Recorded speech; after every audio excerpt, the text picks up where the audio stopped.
Vale, muchas gracias. Disculpen, vamos a iniciar de nuevo el video. Dale. Lo vamos a iniciar en unos 10 segundos y volvemos a preguntar si escuchan bien. Dale. Olá a todos, é uma honra estar participando desse congresso do EduTech Panamá 2023. O nosso trabalho é Educação com Jamboard, transformando o processo educativo através da tecnologia digital. Os autores, professor André Luiz Canuto Duarte Melo, do Instituto Federal de Alagoas, IFAL, em Maceió, Brasil. Eu, Patrícia Cavalcante de Sá Florencio, também do Instituto Federal de Alagoas, do IFAL, Maceió, Brasil. E o professor Luiz Paulo Leopoldo Mercado, da Universidade Federal de Alagoas, UFAL, Maceió, Brasil. Iniciando o nosso assunto, a tecnologia digital oferece oportunidades e desafios para os educadores. Estamos vivendo isso com o uso de tecnologias cada vez mais necessário no ensino.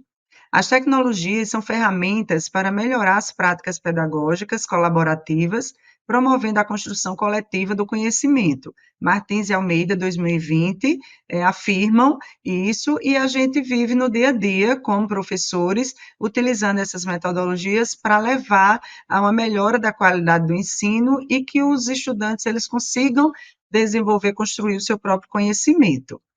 O objetivo deste trabalho é explorar a experiência do uso de Jamboard por parte dos professores, identificando sua contribuição no aprendizado ativo, na personalização do ensino, o acesso a recursos educativos de qualidade e o desenvolvimento de habilidades digitais.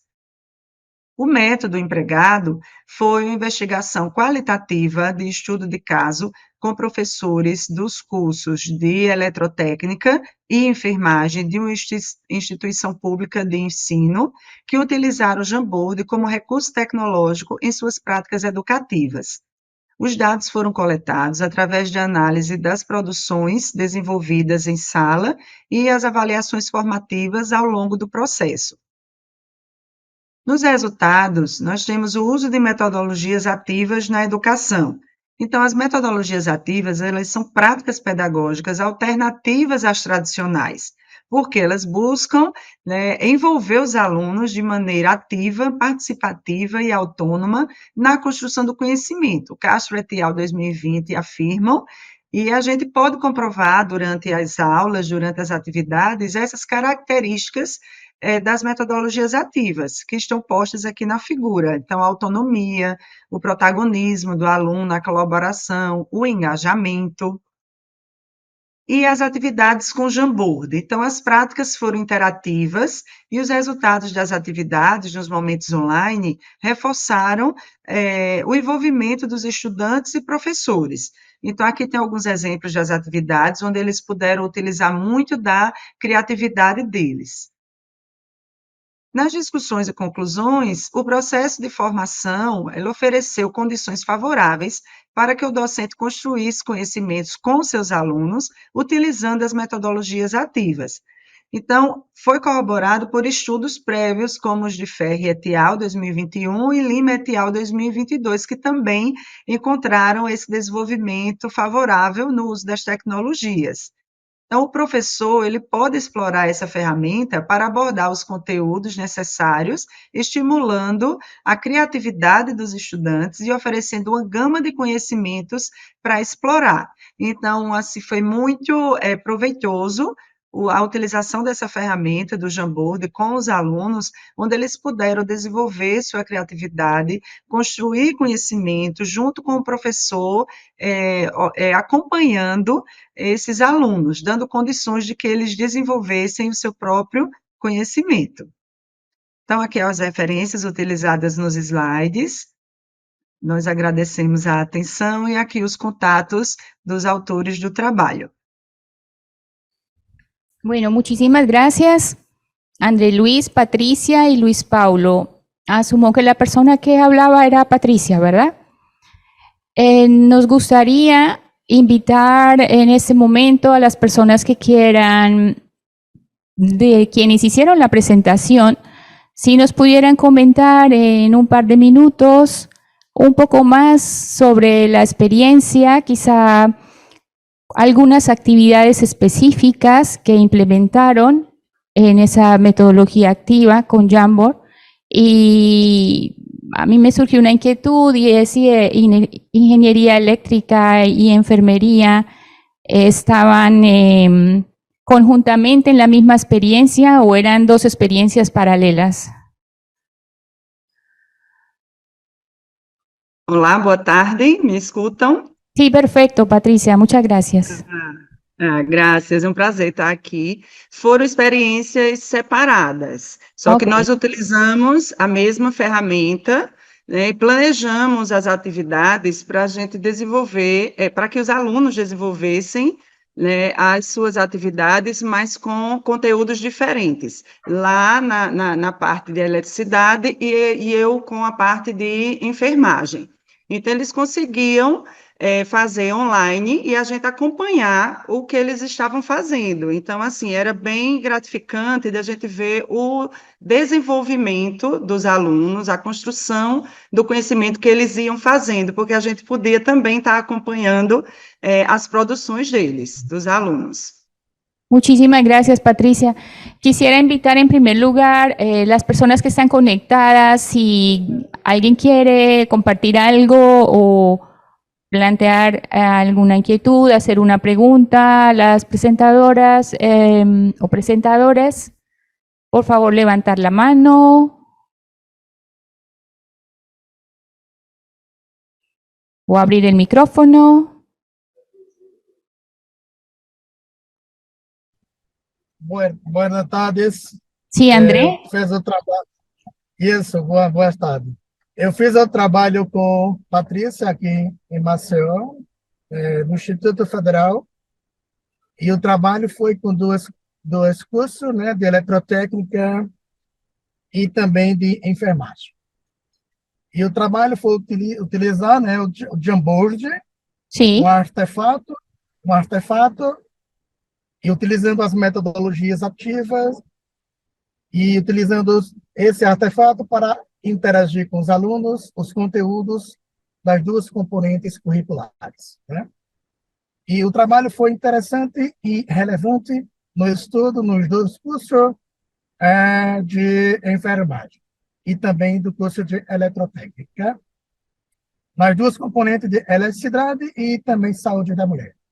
E a gente viu que considerações finais foi que a gente viu o engajamento, o protagonismo do aluno, a interação e essa interatividade do conteúdo postado pelo professor da componente curricular.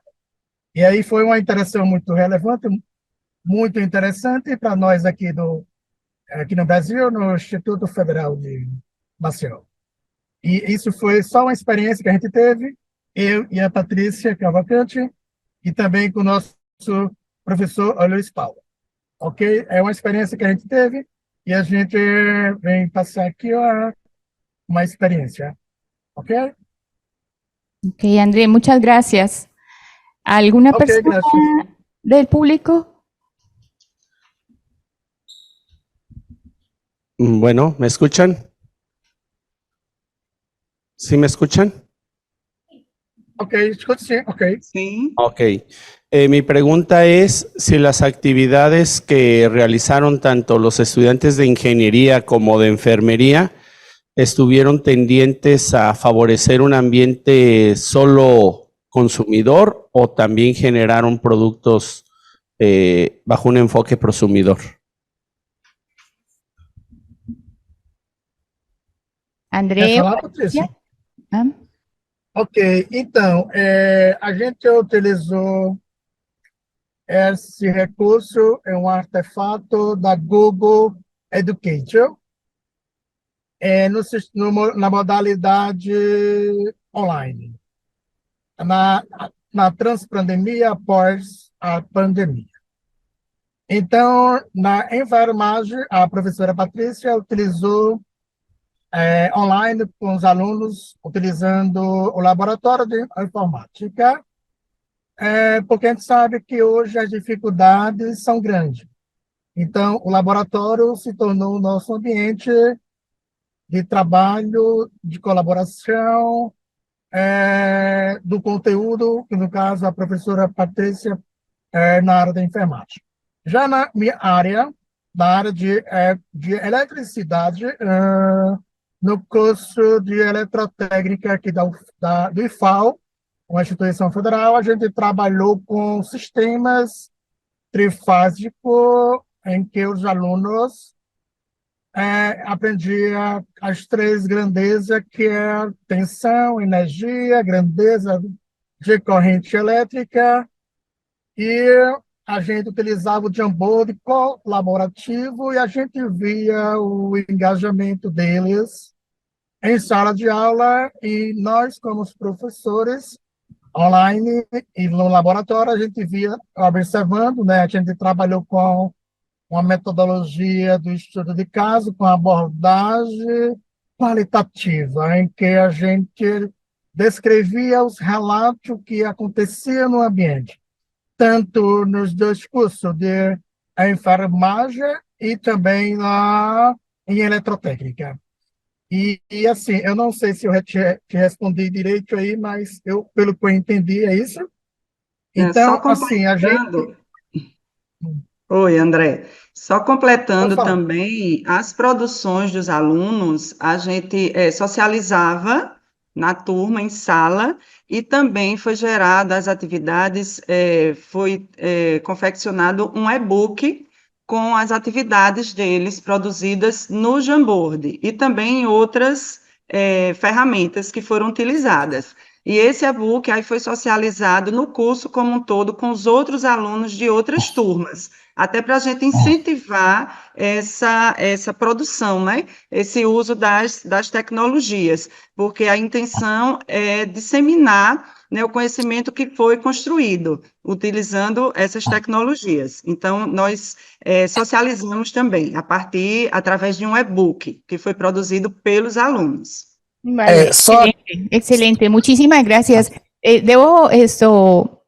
Debemos parar aquí para dar continuidad a lo siguiente, pero muchísimas gracias por su respuesta. Está bien, ¿verdad? Totalmente respondida. Muchísimas gracias. Los invitamos a que permanezcan en sala escuchando las demás presentaciones. Si al final nos queda tiempo, podemos volver sobre alguna participación para todos los demás. Entonces, damos paso ahora a la segunda ponencia, mejora del aprendizaje a partir de la difusión científica con medios digitales. Víctor González.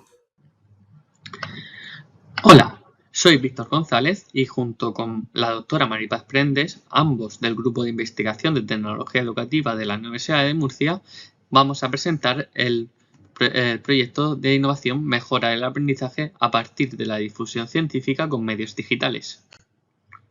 La difusión de la ciencia juega un papel fundamental en la educación superior, ya que permite que la información científica llegue a la sociedad y genere un impacto significativo. En el contexto de nuestro siglo se vuelve aún más crucial que los estudiantes adquieran una alfabetización tecnocientífica sólida. Esto implica tener los conocimientos necesarios para comprender la ciencia, habilidades para manejar la información y capacidad para participar de manera efectiva en la sociedad. Además, el aprendizaje colaborativo es una metodología que ayuda a la inclusión de todo el alumnado y los beneficios de la misma han sido ampliamente estudiados. Es por ello que esta metodología es la base de nuestro proyecto innovador. Y si hablamos de la tecnología, esta es un elemento clave en nuestra sociedad. Al adquirir una alfabetización tecnocientífica a partir del uso de la tecnología, los alumnos no solo amplían su conocimiento, sino que también desarrollan habilidades críticas y analíticas que le permiten evaluar de manera más precisa la información científica y tomar decisiones informadas. Además, la integración de la tecnología educativa y la difusión de la ciencia mejora el acceso a la información científica, fomenta la colaboración y la participación activa de los estudiantes, además de potenciar su capacidad para comunicar la ciencia a audiencias diversas. Por tanto, la difusión de la ciencia a partir del uso de la tecnología se postula como un recurso necesario para que el alumnado adquiera ciertas habilidades y obtenga más beneficios en su proceso de aprendizaje. Así, nuestra experiencia se basa en realizar la difusión de la ciencia a partir de los estudiantes en el grupo en la asignatura concretamente de TIC para formación del grado en Pedagogía de la Universidad de Murcia, en los dos grupos que existen, el grupo 1 y el grupo 2. El proceso de trabajo en el que nos pasamos fue el siguiente. Primero, el alumnado tuvo que contestar a un cuestionario inicial sobre conocimientos previos de la difusión de la ciencia. Después tuvieron que crearse sus grupos colaborativos. A partir de esos grupos desarrollaron un plan de difusión a lo largo de todo el curso. Durante el curso fueron desarrollando el plan y por último realizaron un informe final sobre los objetivos conseguidos y un cuestionario final sobre la satisfacción con todo el proceso. Dentro del cuestionario inicial de esos conocimientos previos destaca que la mayor parte del alumnado utilizaba Google Scholar para buscar información científica, dejando de lado bases más específicas como Scopus o Web of Science. Además, aparte de utilizar Google Scholar, Google era su buscador fundamental y además no conocía lo que eran los operadores booleanos, por tanto no suelen utilizarlo o no suelen hacer uso de las búsquedas avanzadas. Dicen más del 50% que para hacer los trabajos científicos, para hacer los trabajos de clase, utilizaban artículos científicos. Además de que indicaban en ese mismo porcentaje que utilizaban criterios científicos para seleccionar los recursos para crear sus actividades. Una vez que contestaron el cuestionario inicial, el alumnado tuvo que desarrollar un plan de trabajo. En la imagen vemos un ejemplo en el que el alumnado especificaba por días de la semana qué tarea iban a hacer y distribuían los roles siguiendo el proceso de trabajo de un grupo colaborativo. Además, tenían que seleccionar qué redes sociales iban a utilizar para hacer la difusión de sus trabajos. A lo largo del curso, lo primero que tuvieron que hacer fue crearse perfiles en la que la mayoría, por uso, entendemos, utilizó fundamentalmente la red social Instagram, aunque otros usuarios también utilizaron Twitter, TikTok o Facebook. A lo largo del curso, cuando se le entregaba cierto material, el alumnado lo tenía que investigar, analizar y crear recursos para difundir aquello que estaban encontrando. Aquí vemos un ejemplo de un grupo en el que creó imágenes para informar sobre lo que era realmente la aula invertida y lo publicaron en su red social de Instagram. Una vez que hicieron todo el proceso, el alumnado tuvo que crear un informe final en el que recogían los objetivos que se habían planteado e iban justificando si se habían conseguido a partir de sus propias publicaciones. Así informaban de cuántos seguidores habían obtenido, qué comentarios, si habían tenido me gustas en las publicaciones y completaban unas conclusiones determinando si los objetivos se habían cumplido. En la encuesta final se les preguntó en primer lugar si consideraban que sus objetivos se habían cumplido y como se ve en el gráfico, casi el 80% decía que la mayoría de ellos y un 17,6% decía que sí se habían cumplido todos. Además, se les preguntó por si estaban satisfechos con los roles asignados en cada grupo y en su mayoría indicaba que esos roles le habían ayudado a entender mejor qué tenían que hacer en cada momento y beneficiando así el trabajo y las tareas a realizar. Otra de las preguntas hacía referencia a si estaban contentos con la idea de haber diseñado un plan previamente y en su mayoría indicaba que sí, que le había sido útil utilizar este plan para saber a lo largo del curso qué tenían que hacer.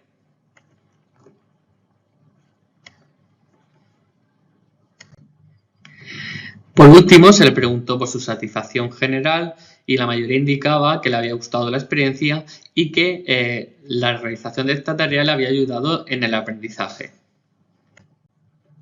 En general, la experiencia fue adecuada, aunque algunos grupos no llevaron a cabo del todo su plan de difusión. A la hora de corregir las actividades se comprobó que hubieran necesitado un poco más de constancia en la realización de la tarea, pero en general el trabajo fue satisfactorio y las publicaciones fueron muy adecuadas.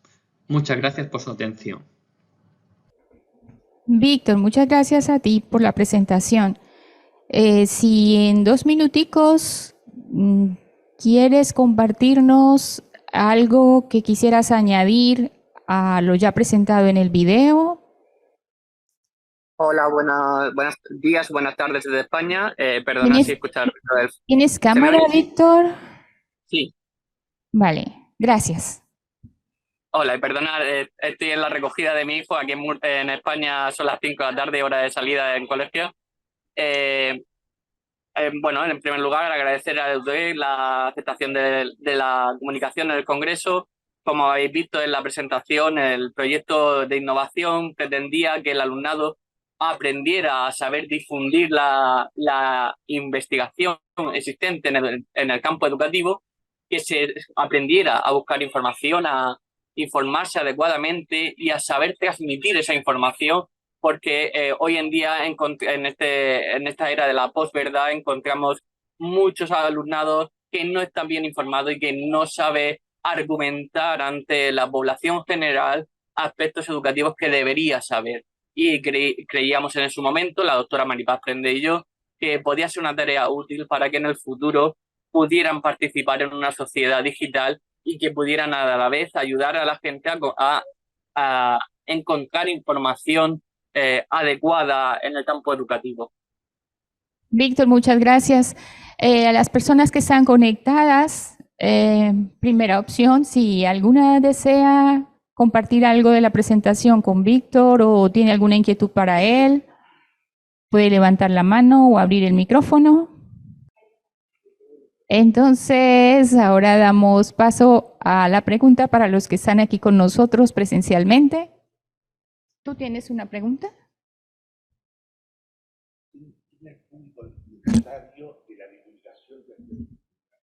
Vale, gracias.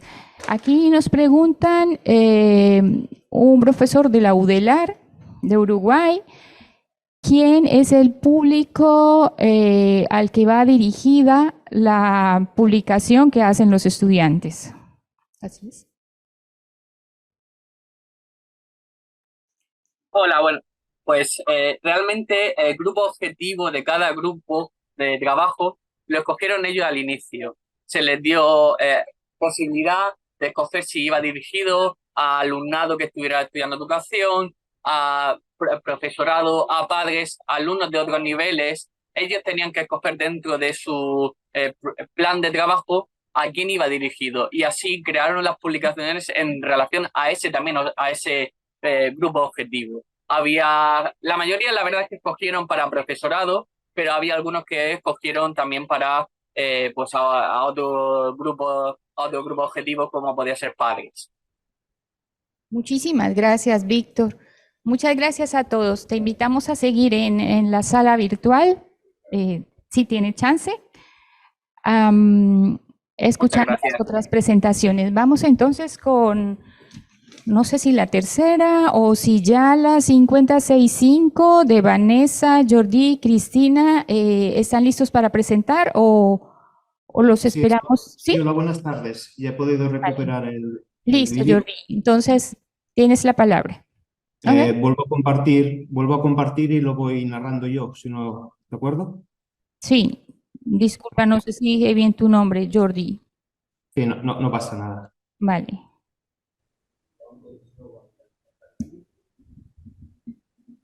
Bien, es la percepción de los docentes de ciencias en educación secundaria sobre el uso de las tecnologías digitales. Este estudio está realizado por Jordi Gavaldà, la doctora, supervisado por la Vanessa Esteve González y la doctora Cristina Valls de la Universidad Rovira i Virgili. En este trabajo, la tecnología de finales del siglo XXI permite que las personas accedan más a la ciencia y disculpen, es que el problema de tenerlo así. Vale. Digo que la UNESCO en 1999 proclamó la necesidad de promocionar la alfabetización científica. Esto se ha tenido que mejorar debido a que en el siglo XXI se han introducido las competencias en educación y prueba de ello es lo que sucede en las pruebas PISA. En este caso, lo que hemos analizado son las competencias científico-tecnológicas que se evalúan en el alumnado de Cataluña, en España, y desde el 2016 hasta el 2022 ha ido decayendo progresivamente hasta bajar en 3,5 puntos. Esto significa que se debe actuar inmediatamente para evitar este descenso. Una de las buenas soluciones sería la indagación científica. Esta lo que permite es introducir el método científico en modo de experimentación. De esta manera, en las diferentes fases del método científico se pueden ejecutar manualmente o incorporando tecnologías digitales. En este estudio hemos utilizado una metodología de investigación cualitativa cuyos objetivos principales son conocer precisamente qué tecnologías digitales son las más utilizadas en los laboratorios de ciencias, sobre todo para alumnado de secundaria y de bachillerato, establecer en qué fases del método científico se emplean estas tecnologías digitales y, por último, conocer la percepción de los docentes sobre la posibilidad de automatizar en algunas de las fases del método científico y de la experimentación. Los instrumentos que se han utilizado son una encuesta en línea que se ha dividido en 3 secciones correspondientes a las materias con sesiones prácticas de los laboratorios en las escuelas, el uso de recursos y tecnologías digitales en el laboratorio y, por último, la innovación en las prácticas del laboratorio. Esta encuesta en línea ha sido validada por 8 expertos de la Universidad Rovira i Virgili, en los cuales se les ha preguntado sobre la univocidad, la pertinencia y la relevancia de cada una de estas preguntas, utilizando una escala de Likert del 1 al 5 y también dejando un espacio para que puedan dejar algunas observaciones en el caso de que haya alguna incongruencia en la pregunta. Los participantes son una población, es la población de centros educativos de Cataluña. Se ha hecho una muestra a 270 centros, de los cuales 177 son de titularidad pública, es decir, un 65,5%, mientras que el resto, el 93%, eran privados o concertados. Cabe destacar que aquí no se ha hecho ninguna distinción en referencia a si son escuelas en ciudades grandes o pequeñas. Al final de la encuesta, al cierre, se han obtenido 45 respuestas. En estas respuestas, lo que hemos hecho a continuación es realizar el análisis cualitativo. Por eso se ha utilizado el programa MaxQDA para ver la concurrencia de las palabras. En el caso de la primera sección, donde había 3 preguntas, las materias que más se utilizan son las del ámbito científico, las que incluyen la biología, la geología, la física y la química.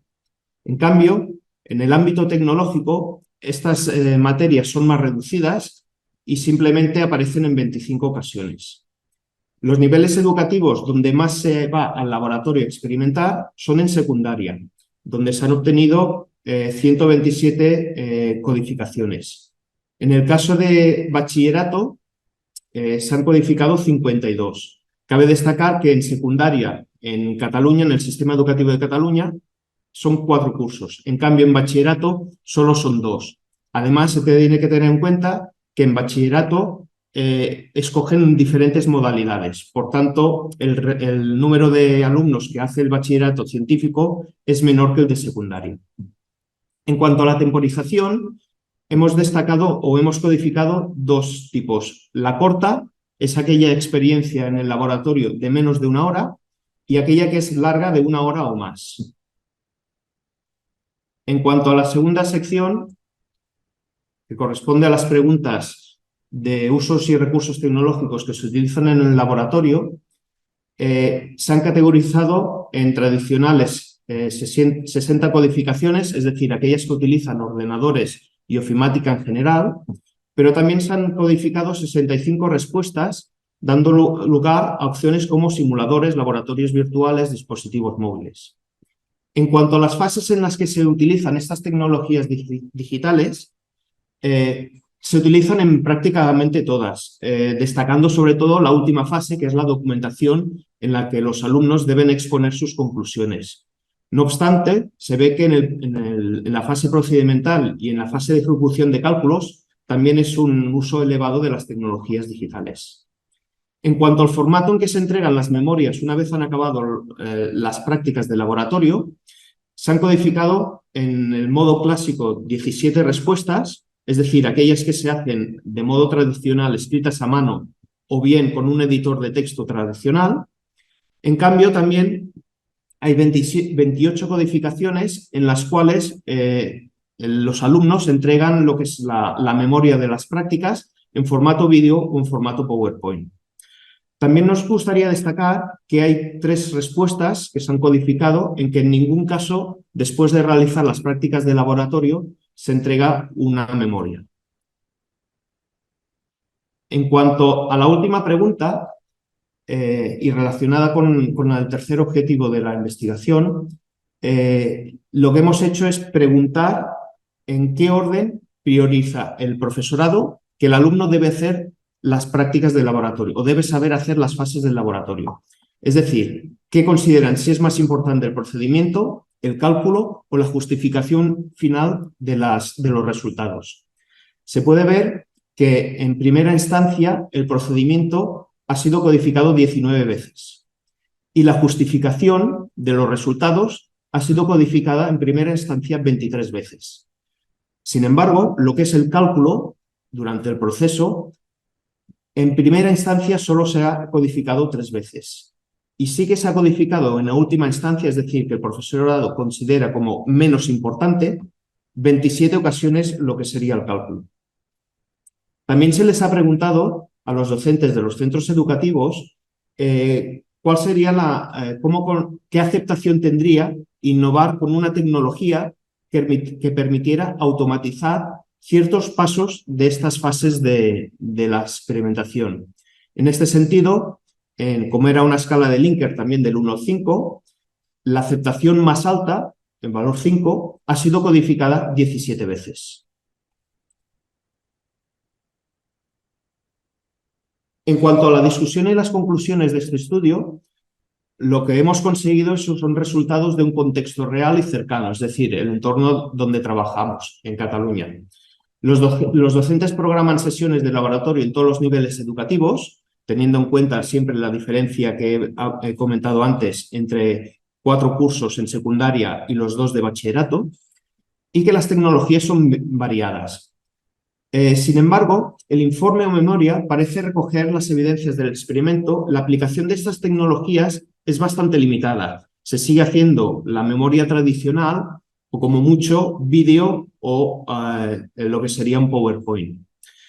Lo que intentamos es o lo que hemos detectado también con este estudio, es que se priorizan las fases procedimentales y de comunicación de resultados antes que lo del cálculo. Mezclando estos 2 resultados, estas 2 conclusiones, se nos plantea una nueva opción, que es desarrollar o iniciar lo que sería una nueva investigación basada en el diseño de una tecnología digital que permita automatizar ciertas acciones de las memorias y que esto ayudaría incluso a aquellos alumnos con necesidades especiales.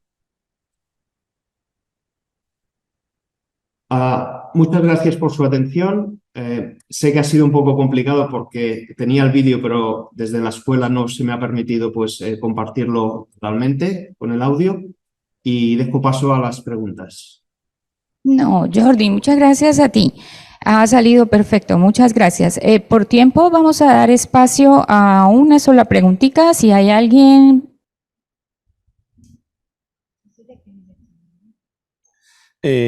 De la Universidad de Guadalajara. Es una pregunta empaquetada.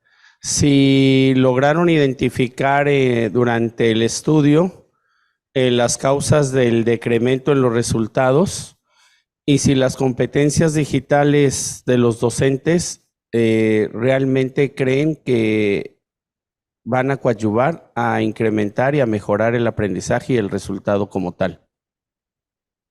Bien empaquetada, Gracias. Sí, hola, buenas tardes desde Tarragona. Buenos días para Panamá. Muchas gracias por la pregunta. Aquí, claro, son dos preguntas claramente diferenciadas. En cuanto a la primera, los resultados que mostramos en pantalla, y si me permiten, estos resultados son los que nos ofrece el Departamento de Educación de Cataluña, lo que nosotros le denominamos Departamento de Enseñamiento. Estas pruebas se realizan cada año con el alumnado de cuarto y todo el alumnado de Cataluña realiza la misma prueba y la realiza el mismo día. De esta manera, todos los centros educativos se puede hacer una radiografía bastante precisa de cuál es el nivel de las competencias en toda Cataluña. Evidentemente, esto después se nos devuelve un informe personalizado a los centros que nos permite ver qué diferencia hay en cada centro respecto a la media de Cataluña.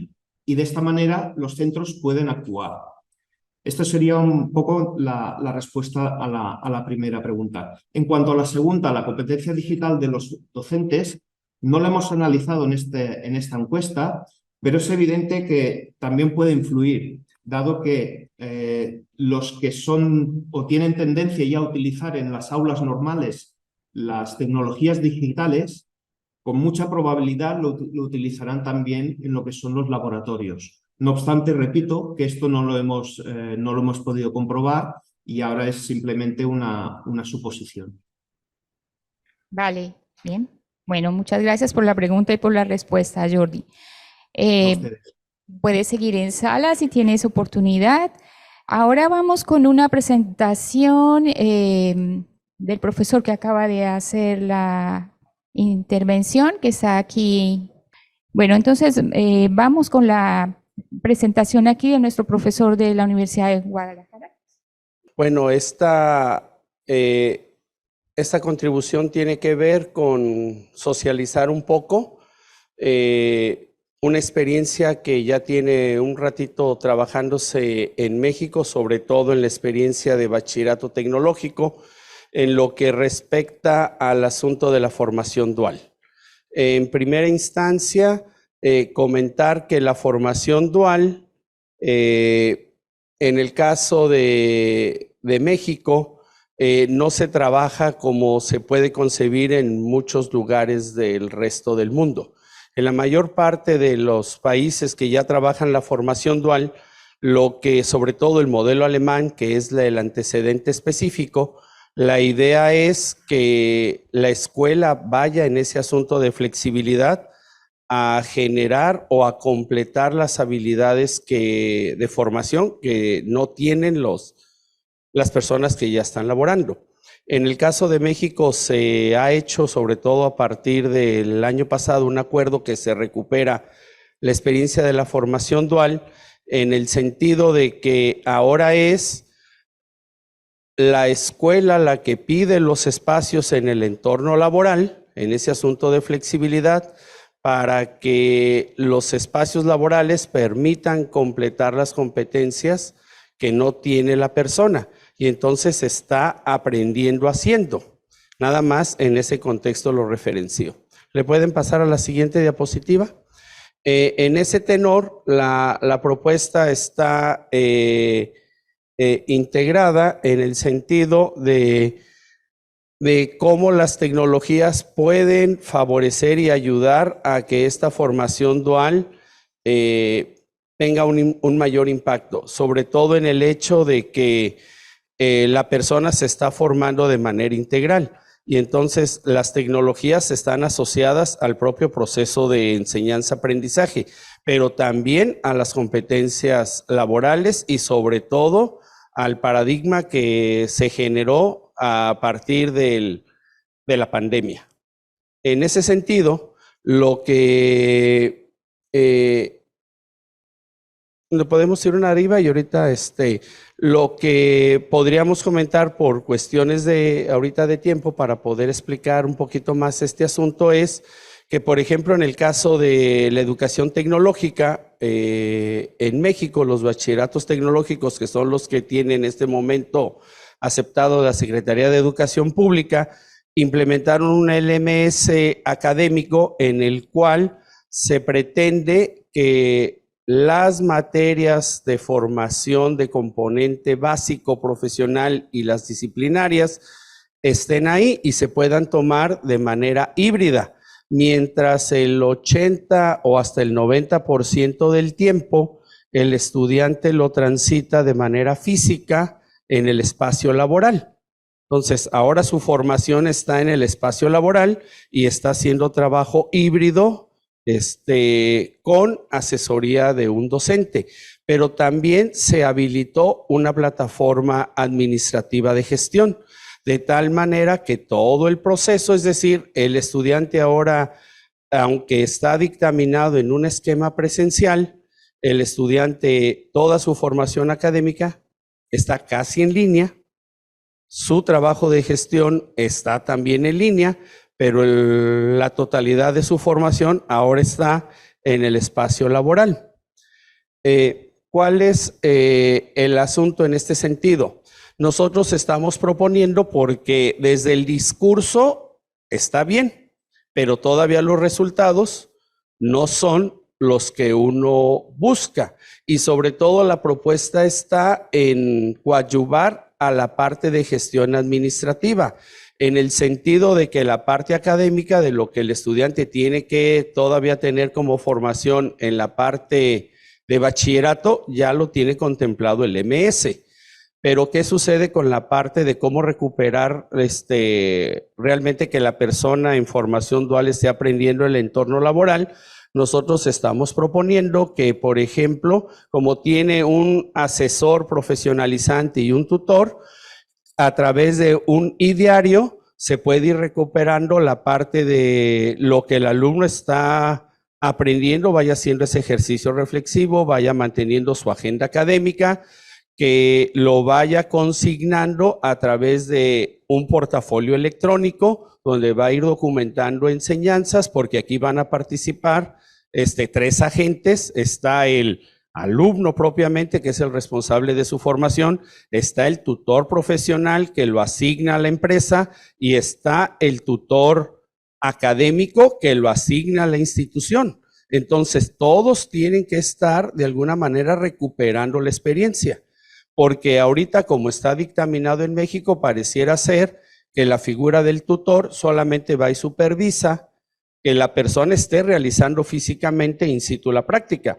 pero lo importante del modelo de formación dual es que realmente genere las competencias, ya que ahora no las está aprendiendo en el centro escolar, sino las está aprendiendo en el lugar físico, y que además exista la parte que es lo que hasta el momento contempla la plataforma académica, el control administrativo a partir de las bitácoras, porque pareciera ser que en este caso a la institución solamente le compete comprobar que la persona está asistiendo y que la persona está yendo, pero lo que realmente le debería de importar es que la persona esté aprendiendo.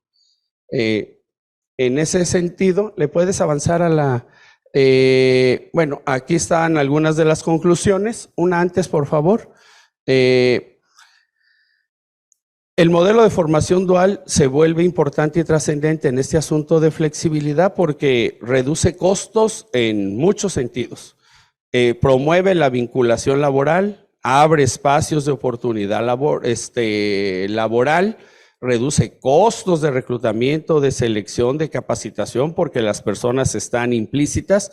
En la parte del MS académico hay una matriz de consistencia donde las empresas van rotando al estudiante en formación dual en el sentido de que no le enseña lo que quiere, sino lo que debe ser los contenidos, porque no se pretende que le estemos facilitando un medio de ocupabilidad de las personas a bajo costo.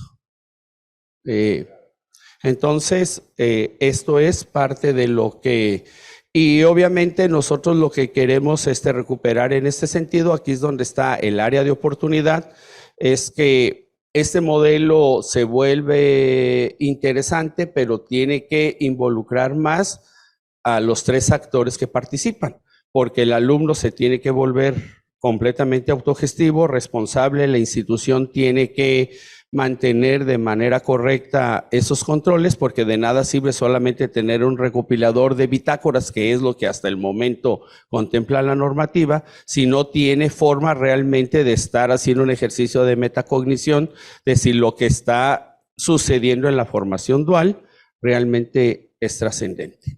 Y hasta aquí les dejo mi participación por el momento. Sí, a tus órdenes.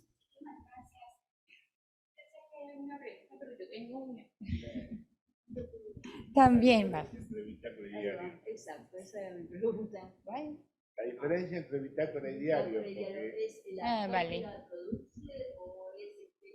No, la diferencia entre lo que nosotros le estamos llamando ahorita bitácora y diario no está propiamente en la forma, está en el fondo, en el propósito. El diario tiene un propósito cualitativo de reflexión. El estudiante va registrando día a día. Nosotros lo estamos trabajando a través de un instrumento diseñado en formulario de Google, que tiene una serie de preguntas detonadoras que lo va llevando a que vaya registrando de manera diaria lo que va realizando, lo que va aprendiendo. También lo llena el tutor profesional, el de la empresa, ¿sí? No solo el que, pues tú pediste un practicante de formación dual, no lo tengo ahí ayudándome a hacer la chamba, lo estoy formando, también estoy llenando. Yo, tutor profesional, veo cómo va avanzando el estudiante que tengo en formación, no mi trabajador. Y también el tutor, el docente que asignó la institución, va llenando ese diario. Y nosotros ahorita lo contemplamos en 3 momentos: al inicio de la formación dual, durante la formación dual y al término de la formación dual. Y la bitácora va en el sentido de que solamente registra las actividades desde el punto de vista administrativo, es decir, ahí nada más las enuncia para saber si lo que contemplaba la matriz de consistencia de que tienes que hacer todo esto, lo está realizando. Pero la riqueza está aquí, que la parte normativa en México nada más exige lo que es la bitácora. Y nosotros pensamos, si ya tenemos el diario de campo desde hace mucho tiempo, pues ¿por qué no involucrarlo? Yo le hago mi pregunta para no pasarnos de los tiempos. Muchísimas gracias. Bueno, vamos con la 5008 virtual, la formación de los principios de la ciencia abierta en la Universidad Rovira Virgili, Vanessa Estep. Sí, buenas tardes. Esta presentación es co-realizada. Vanessa fue mi directora. La voy a presentar yo, que es la que al final ha realizado el trabajo. Me llamo María José Sánchez. Muchas gracias por aceptar mi ponencia en este congreso. Me hubiese encantado estar con ustedes en Panamá, pero laboralmente no me ha sido posible. Paso a compartir mi sesión, mi presentación. Gracias, María José, por ese saludo. Oh, Dios, tengo una pena. ¿Ve mi pantalla? ¿Mi presentación? Sí, perfecto. Perfecto. Bueno, pues gracias por la entrada, por la presentación. Mi ponencia es la formación de los principios de la ciencia abierta en la Universidad Rovira y Virgili, co-realizada también con Vanessa Esteve, que está con ustedes allá en Panamá, y cualquier otra pregunta que no sea de esta sesión se la pueden realizar a ella. La necesidad surge primero por una necesidad política de un contexto de financiación de la investigación que está regida por normativas europeas, españolas y catalanas, ya dado que nuestra universidad se encuentra en el ámbito de la comunidad catalana, y de la propia universidad, que apoyan la ciencia abierta. Todas estas políticas, aparte de los requisitos de justificación de las investigaciones, ponen el acento en la ciencia abierta y piden o solicitan o exigen publicar en acceso abierto los artículos de resultados de las investigaciones, depositar en repositorios de datos, los datos de investigación en acceso abierto, y algunas políticas, no todas, también solicitan crear un plan de gestión de datos. En este contexto, además, tenemos una Universidad Rovira i Virgili distribuida por un territorio bastante extenso. Piensen que en esta imagen que hay, desde el punto final al punto más superior puede haber 200 kilómetros. Antes de 2020, la formación que se hacía sobre esta área la hacíamos desde la sección de gestión de la producción científica, que es donde yo trabajo, desplazándonos a los diferentes campus. Eso creaba también una necesidad de tiempo, una necesidad de recursos económicos, de dedicación de personas y una dedicación temporal para poder ir y hacer las sesiones en cada campus. Nos encontrábamos en muchas sesiones con 1 o 2 asistentes en las sesiones cuando las inscripciones se completaban. El aforo venía limitado a 20 o 40 personas en función del aula de informática, y como pueden ver aquí, teníamos una tasa de deserción, una tasa de asistentes de 5 o 7 alumnos y hasta un 40% de deserción anual, cosa que malbarataba, que se dice en catalán, desperdiciaba todos los recursos que invertíamos en ofrecer esta formación. Esta investigación se ha enfocado en se ha hecho basado en un estudio longitudinal, teniendo los datos de la formación presencial hasta 2020, y después en todo este proceso implantamos formación virtual asíncrona y se han medido los resultados del curso 22-23, que ha sido el primer año en que hemos podido tener implantada la formación virtual asíncrona. Hemos seguido una metodología evaluativa con la evaluación del modelo propuesto por Softman, el análisis del contexto, la entrada, el proceso y el producto. No me voy a extender con todo lo que hemos hecho porque el tiempo es cortito, pero pueden ver aquí, luego consultar tanto la publicación corta como la completa. Está muchísimo más detallado todas las fases. ¿Cuáles eran nuestros objetivos?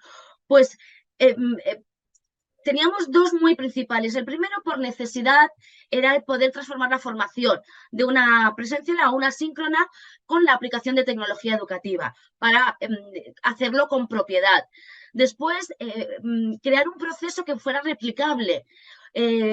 Como resultado tenemos, y lo veremos más adelante, una guía de indicadores que nos va a poder permitir replicar todo el proceso de análisis, de desarrollo y al final de producto en otros centros, pero también en otras unidades de la propia Universidad Rovira i Virgili.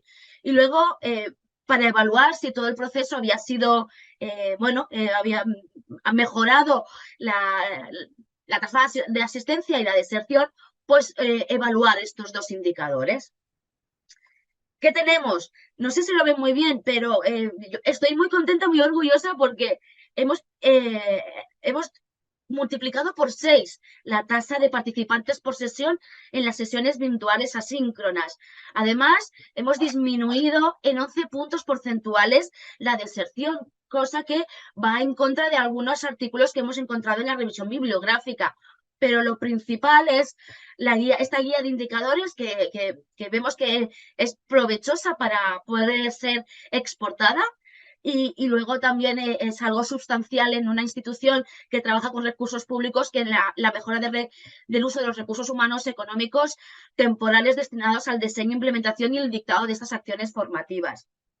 Cabe decir también que, como otros resultados, la Universidad Rovira i Virgili pertenece a la Alianza Europea de Universidades Aurora, que en la reunión de abril valoró muy favorablemente todo el programa de formaciones que se hace desde la biblioteca, desde el CRAE de la URB, y que consideran un referente dentro de esta red para seguir. Y eso nos enorgullece mucho porque el trabajo ha sido intenso y la verdad es que el reconocimiento es muy valorado. Por otro lado, hemos analizado también que dentro del ámbito de Cataluña tenemos el Consorcio de Servicios Universitarios, en el que participamos de diferentes formas desde la biblioteca, y para poder ver qué situación teníamos respecto al resto de universidades, el estudio ha podido concluir que la Universidad Rovira i Virgili es la única universidad que ofrece formación sobre datos de investigación y plan de gestión de datos, tanto para investigadores como para estudiantes de doctorado y personal de soporte que realiza tareas de soporte en la investigación, y que además esta formación está abierta desde octubre más bien, perdón, hasta junio, por lo que el estudiante puede acceder en cualquier momento y realizar la formación durante todo el curso académico. Hasta aquí llega mi presentación, dijeron 5 minutos. ¿Alguna pregunta? María José, Muchas gracias. muchas gracias. Gracias por la presentación, por la efusividad y el gusto con el que has presentado eso, en lo que has participado en tu investigación. Bueno, no sé si las personas que están conectadas, alguna pregunta para María José, si levantan la mano o abren el micrófono. No, y las personas que están aquí presencialmente, ¿todo bien? Tú. La doctora Soledad tiene una pregunta del TEC de Monterrey. ¡Wow! Muchas gracias. No, pues ha sido un verdadero gusto escucharte, me encantó. Y yo lo que te quiero preguntar es qué es lo que ha sido más difícil en el trabajo que han realizado con tu directora de tesis, como lo has mencionado, bueno, y con todo el grupo. ¿Qué es lo más difícil en este trabajo de la ciencia abierta? A ver, hay una barrera bastante... el ser humano tiende a resistirse al cambio. La adopción de nuevas políticas, de nuevas prácticas, en un contexto en el que el investigador ya está saturado de tareas administrativas, de investigación, direcciones de tesis, de docencia, añadirle una tarea más, la de generar un plan de gestión de datos, depositar los datos, ¿qué repositorio elijo? La verdad es que es un mundo en el que estamos empezando y que nos estamos encontrando pues algunos perfiles que se resisten más. Pero acabamos de aprobar como gobierno de español la ley de universidades, en la que ya se exige depositar la investigación para poder ser evaluado tanto en sexenios como en acreditaciones, por lo que creo que estamos dando un paso adelante en ese aspecto. Concienciar, hacer mucha pedagogía y sobre todo infundir el conocimiento de que es una ventaja, porque no es solo una imposición de las nuevas normativas, sino que todo esto va a mejorar la visibilidad del investigador, que quizás es el punto que menos estamos haciendo referencia, pero es el que más le importa a él. Muy bien, muchas gracias y felicidades por lo que están haciendo. Muchas gracias. María José, muchísimas gracias. Ha sido un placer. Hasta pronto. Te invitamos a que te quedes en sala si tienes oportunidad. Bueno, nos quedan 2 presentaciones, una virtual, la 4979, y una presencial. Vamos con la 4979, explorando la educación sobre el cambio climático con cómics digitales. Luis Paulo Leopoldo. ¿Se acababa de ver conectado Luis Paulo? ¿O algún compañero? ¿Compañera?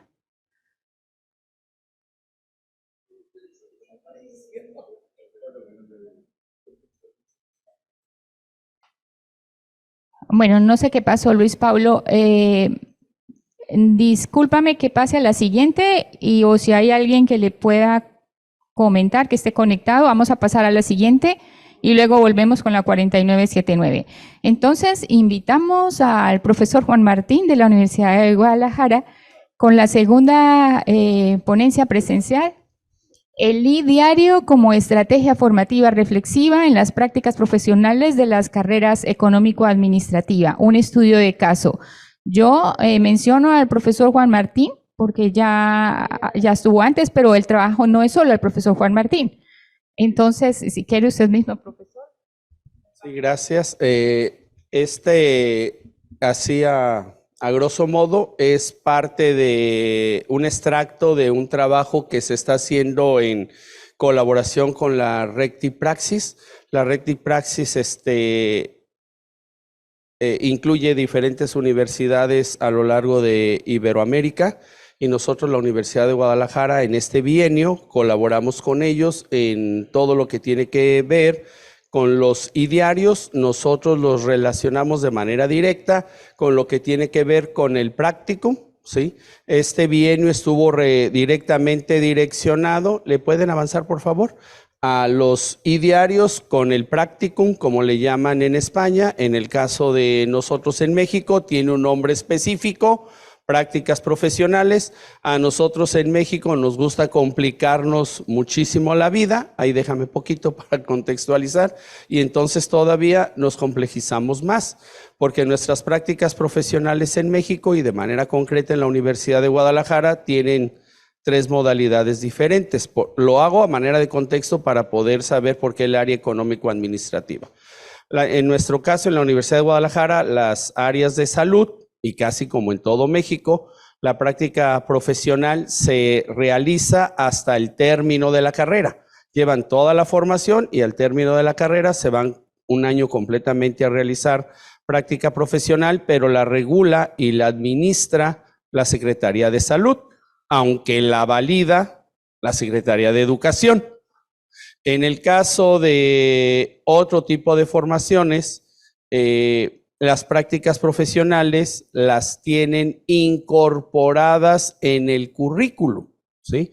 A manera sobre todo de una estadía, por ejemplo, las ingenierías, psicología, en algún momento de la trayectoria curricular se suspende y la persona va y hace práctica, regresa y complementa su trayectoria académica.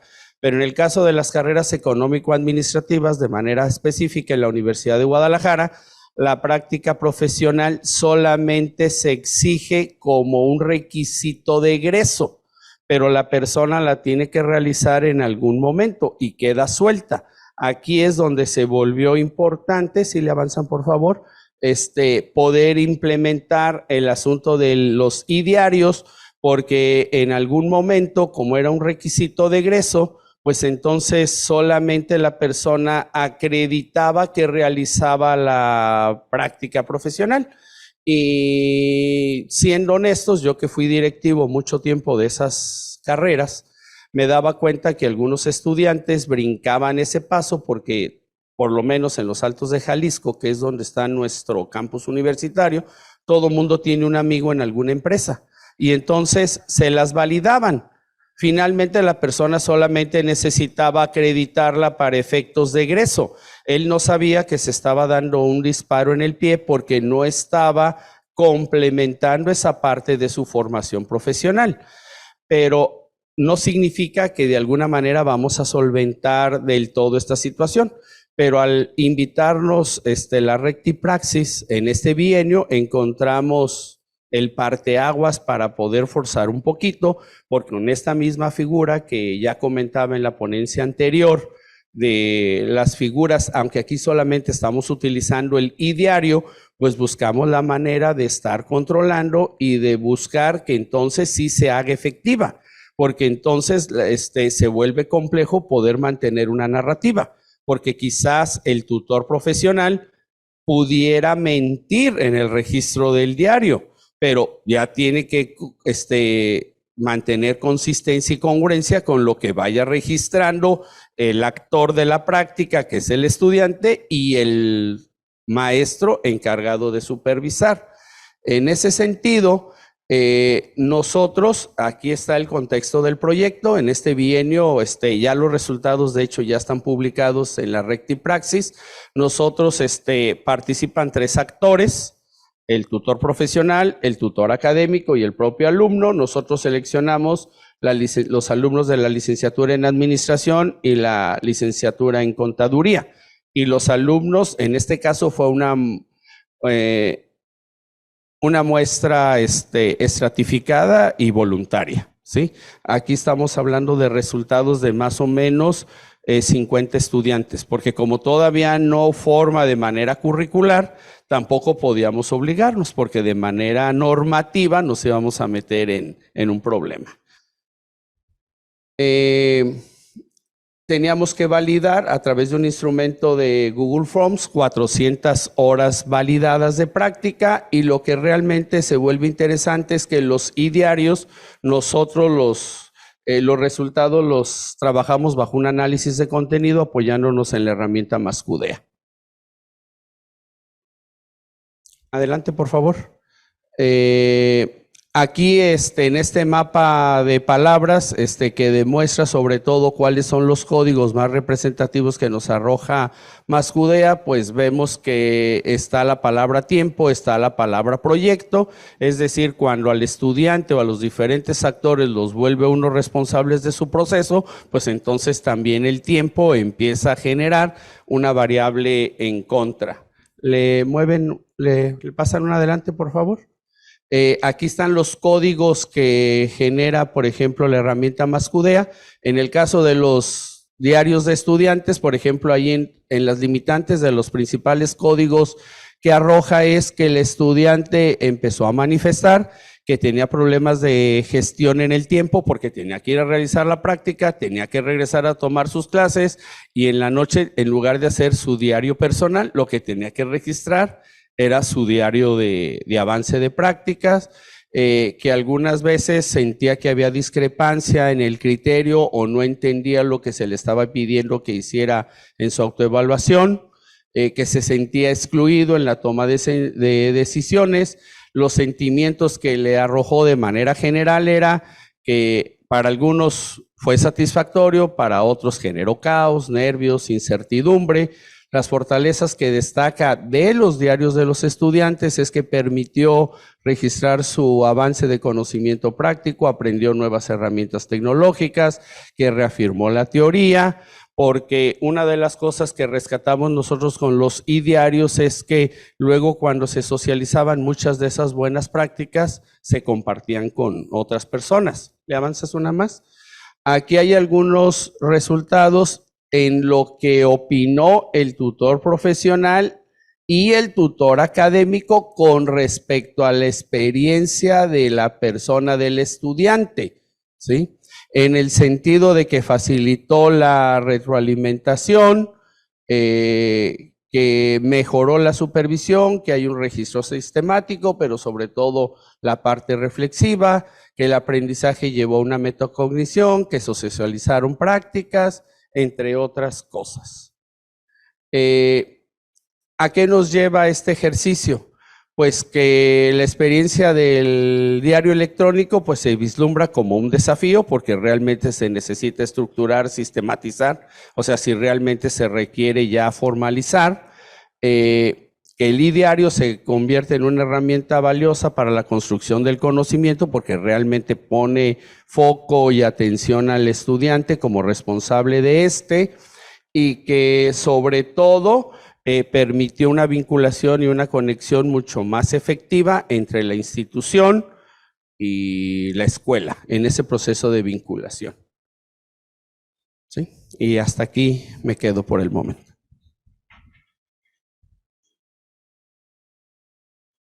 Profesor Juan Martín, muchísimas gracias.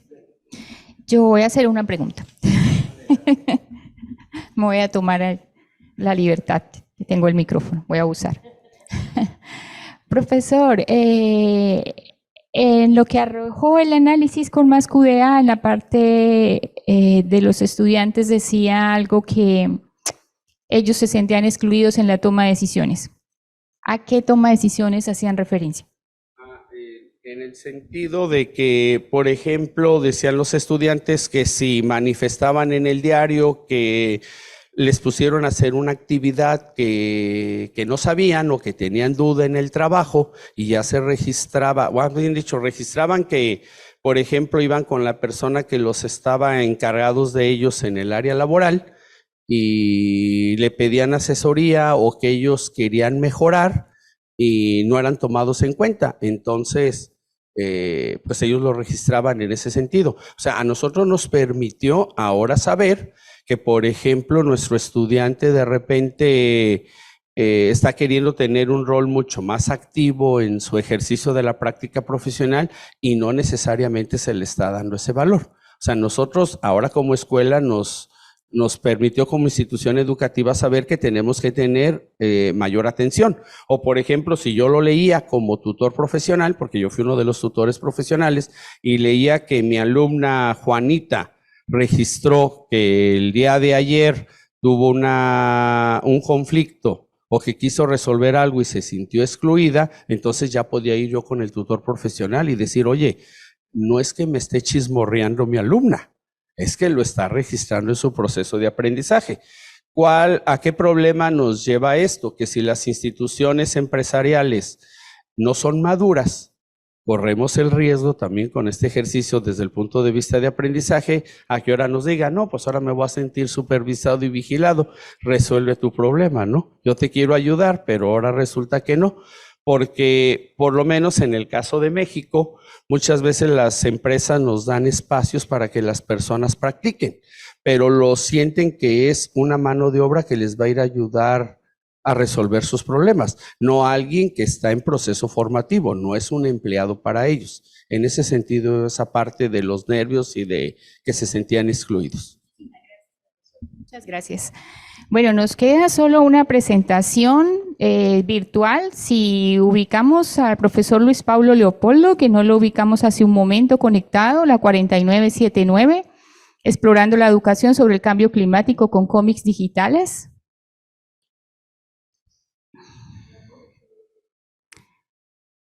El profesor Luis Paulo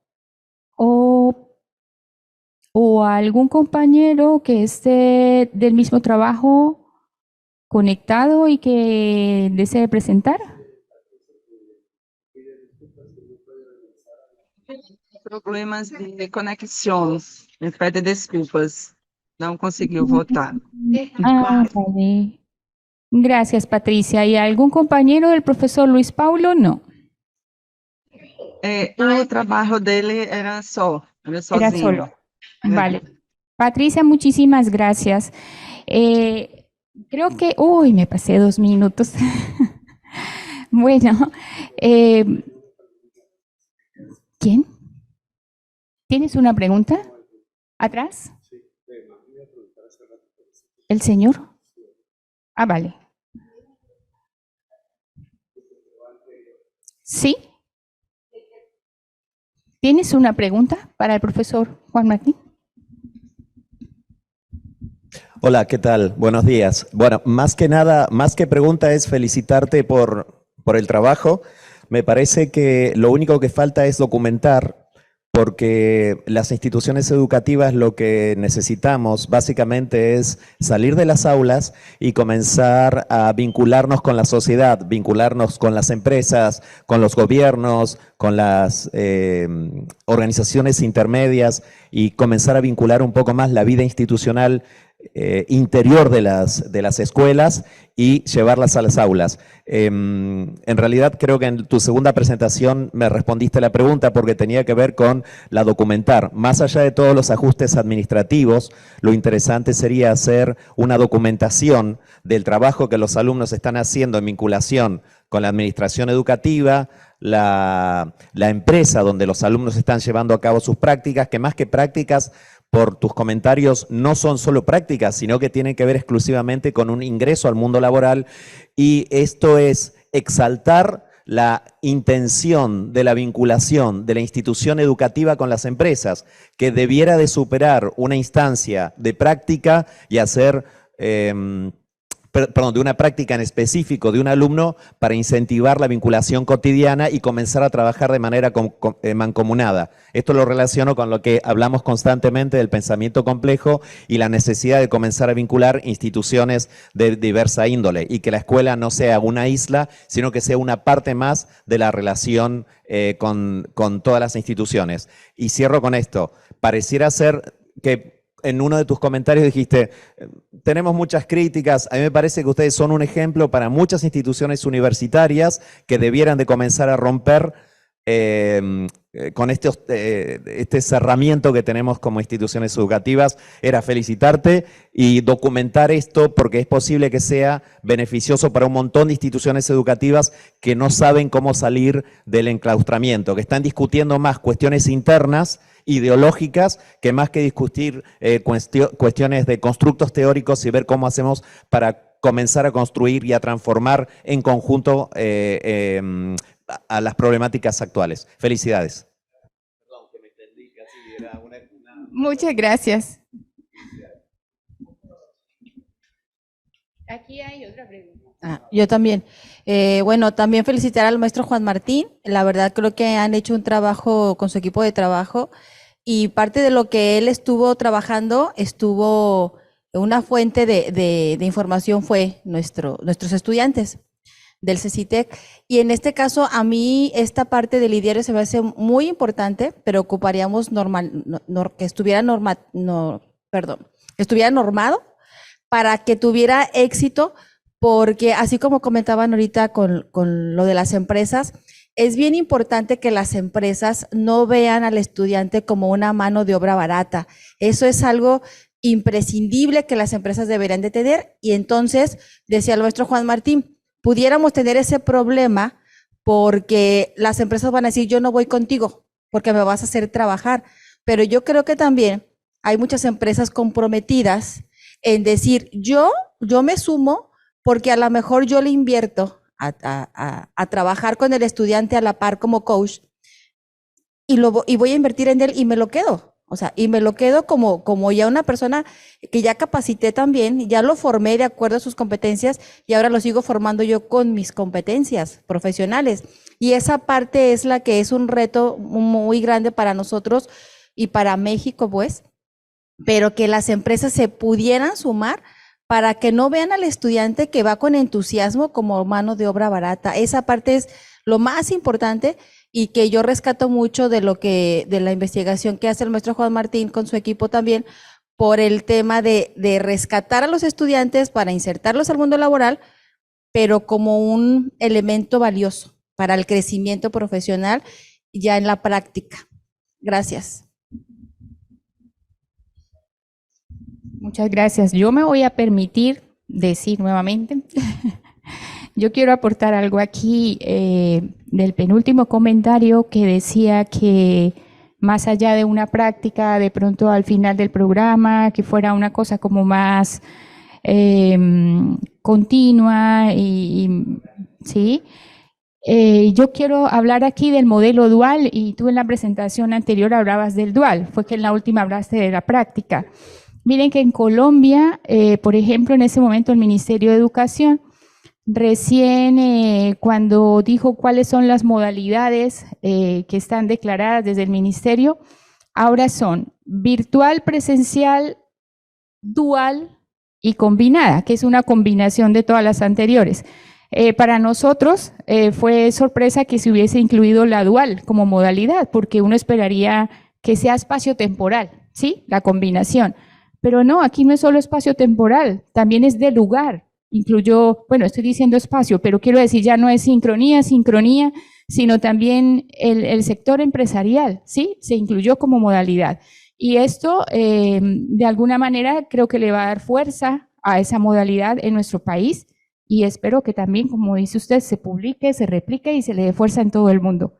Eso quería compartir, pero, profesor, usted va a tener la última palabra. Acá también deja ver. ¿Cómo reciben este modelo de diario la empresa? Lo recibe bien en el sentido del resultado. Un poquito mal en el sentido de que le incrementa trabajo. Porque, por ejemplo, los supervisores, vamos pensando, la maestra Rosalinda que nos facilitó estudiantes del área de producción, pues por ejemplo se le asignaron a un supervisor de producción.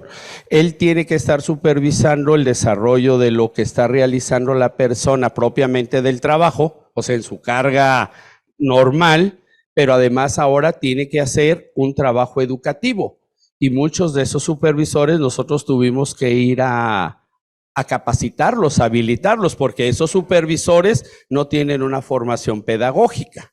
¿Sí? En ese sentido es donde ellos lo sienten un poquito como una carga, pero hay algunas empresas que están muy abiertas. En el caso específico de México hay 2 estados que punteran la parte de la formación dual. Nuevo León, porque tiene una parte muy robusta empresarial, y San Luis Potosí. En el caso de Jalisco, que es un área más de servicio, pues han sido más reacios a este esquema, que es donde nosotros estamos incidiendo. Si nosotros, por ejemplo, pudiéramos hacer sinergia con los compañeros de Nuevo León, pues es muy probable que el resultado sea más satisfactorio. Y apoyando el comentario aquí de nuestra compañera de Colombia, que hemos sentido que hemos hecho un clic con la parte que está trabajando Colombia, España en una parte, pero sobre todo Alemania, que es el pionero en la parte de la formación dual. En México no es nuevo, solo que el año pasado se hizo una modificación a la Ley General de Educación, al igual que en Colombia. Se modificó el artículo 45 y la formación dual ya aparece reconocida, pero solo en el papel, porque las instituciones no han hecho los pasos. Y nosotros que lo estamos proponiendo, pues ahorita estamos siendo el parteaguas de decir, pues sí se puede. Y una de las cosas que me juega a favor, pero también en contra, es que mi formación es primero en el ámbito profesional empresarial. Estuve 25 años dirigiendo empresas de clase premier. Yo me incorporo a la educación con un enfoque educativo, pero me dicen, es que tú quieres administrar la escuela como si estuvieras en la empresa. Le digo, pues sí se puede. ¿En dónde está el problema? Pero bueno, espero no ser alguien que predique en el desierto. Creo que en algún momento este esquema en México va a tener un eco. Por lo menos ya se modificó la ley de educación, al igual que en Colombia. No sé si en Colombia ya está dando resultado. Con nosotros, pues por lo menos ya lo elevaron. O sea, ya las escuelas no tienen pretexto de poder reconocer la formación dual. Nosotros, para aclarar, en Colombia ya estaba reconocida, particularmente en nuestra Universidad Autónoma de Bucaramanga. Iniciamos con el pregrado de Administración de Empresas Dual. Como lo decía profesor, nuestro convenio es con Alemania, modelo alemán. Luego también tenemos posgrados duales y ahora tenemos programa tecnológico dual. Entonces, hemos ya caminado por los diferentes niveles con nuestro dual. Creo que de pronto fuimos un poco pioneros allí, pero ya otras universidades se nos están uniendo, afortunadamente.